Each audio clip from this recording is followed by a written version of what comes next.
New year, new me. Yeah, that saying gets played out and corny, but it comes from a good place. First and foremost, let us give praise and thanks to the Most High for making it through all 365 last year. We may have gone through overly tragic times or amazingly good times, but regardless of what our circumstances were, we should always remain grateful for life and the opportunity to keep living and experiencing. So thank you, Jesus, for guiding us this far, and may we continue to be blessed by you and achieve our greatest goals through your will. Whether it be picking up good habits and dropping bad ones, starting a new routine, or building upon something you've already started, there's no better time than the beginning of the year. The new year means a fresh start and another chance to better yourself. The new year means you have a clean palette and a clear canvas waiting to be filled with your greatness.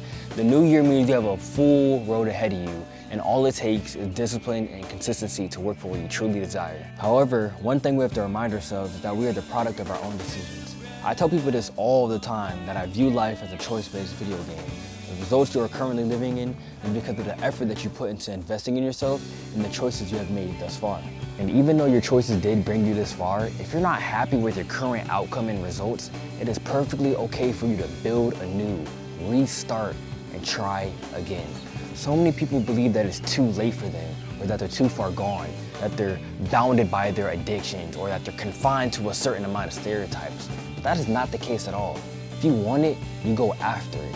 The only limitations that you have are the ones that you place on yourself. No, I've learned everything, and I've had to learn it on my own. Growing up, we were taught that the Fire Nation was the greatest civilization in history, and somehow, the war was our way of sharing our greatness with the rest of the world. What an amazing lie that was. The people of the world are terrified by the Fire Nation. They don't see our greatness.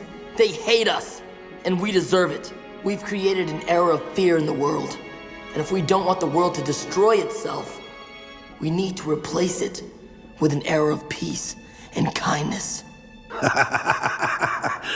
Your uncle has gotten to you, hasn't he?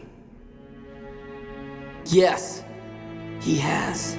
I'm sure y'all are aware of the butterfly effect, because it is definitely real. There's so many people I wouldn't have met, or opportunities I wouldn't have been able to take advantage of if I simply walked a different way to class, or didn't make a slight tweak in my schedule. It's a crazy yet beautiful concept when you realize how far you've come. Even the smallest things that you do, and at the time you aren't thinking much of, can have a huge impact on you. He wanted to put my face on a t-shirt, but he couldn't draw that well, and he didn't have a camera. Here, use this one. Nobody likes that color anyway.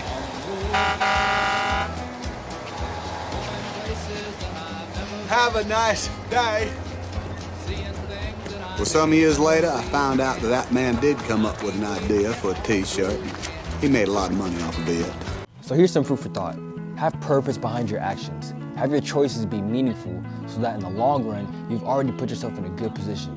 You are in control of your life and what happens in it, so act like it. And I'm about to do this.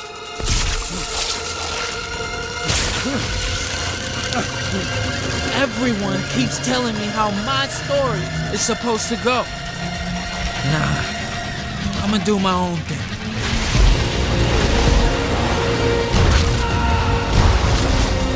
This is what it means to have an internal locus of control rather than an external locus of control. If we achieve this mindset, it is a step into the right direction, because instead of believing that things happen to us, we instead believe that we make things happen. Always holding yourself accountable for your consequences and actions, always putting forth consistent effort and taking things one step at a time. Kobe has this one quote where he says that the reason why he isn't nervous is because he knew he had done the right preparations leading up to that moment. To me, the mentality is a really simple one in the sense that the confidence comes from preparation. You know, so when the game's on the line, I'm not asking myself to do something that I haven't done thousands of times before, right? So when I prepare, I know what I'm capable of doing, I know what I'm comfortable doing, and I know what I'm not comfortable doing. You know, right? And so in those moments, if it looks like I'm ice cold or not nervous, it's because I've done it thousands of times before. So what's one more time? And essentially what that means is that consistency equals confidence. He explained that when he prepared, he knew what he was capable of, what he was comfortable doing, and what he wasn't. This allowed him to perform at his best when it mattered most, because he knew he had done the right preparations leading up to that moment. The only time you could be nervous in a fearful way is if somewhere in your head you knew you didn't prepare enough, or you don't have trust in your own practice. This leads back into the locuses of control I had just mentioned. Kobe's confidence came from his preparation, not from fate or luck or any other external factors. He demonstrates what it means to have a high internal locus of control. And when we have higher levels of internal locus of control, we develop self-efficacy, which is your belief in your ability to complete a task or a goal, aka confidence. He used his clone as bait and waited for his chance to get edgy. Even when he was getting pounded into the ground, he never stopped planning his next move. He never lost his faith in his ability to win. Naruto knows instinctively that believing in yourself can give you the power to change your destiny. And on top of that, he's got one hell of a left hook. The other aspect of why the new year is so great is because you don't know the road ahead of you. And to be honest, at first, the thought of that is really scary. That feeling of uncertainty about what's next or what is to come is a very valid feeling. So much can happen in the next hour, so much can happen in a day, a week, a month, so much can happen in a whole year. It is very easy for you to begin to count yourself out and doubts to come your way. However, something that always appears to be true is having faith in God. Pray about it. Speak life into yourself and into others. Oh man, what if it does work out? What if I do make it? What if it all goes right? New opportunities, blessings, and experiences are coming your way. You just have to be hopeful, optimistic, and accepting of what's to come. Consistency and change are two sides of the same coin, so learn to embrace both. Build a drive that keeps you disciplined and consistent in all things that you do, and build a love and appreciation for change and development, and work hard to become the greatest version of yourself despite what might set you back. You are in control of what happens in your life, so act like it. Y'all take care.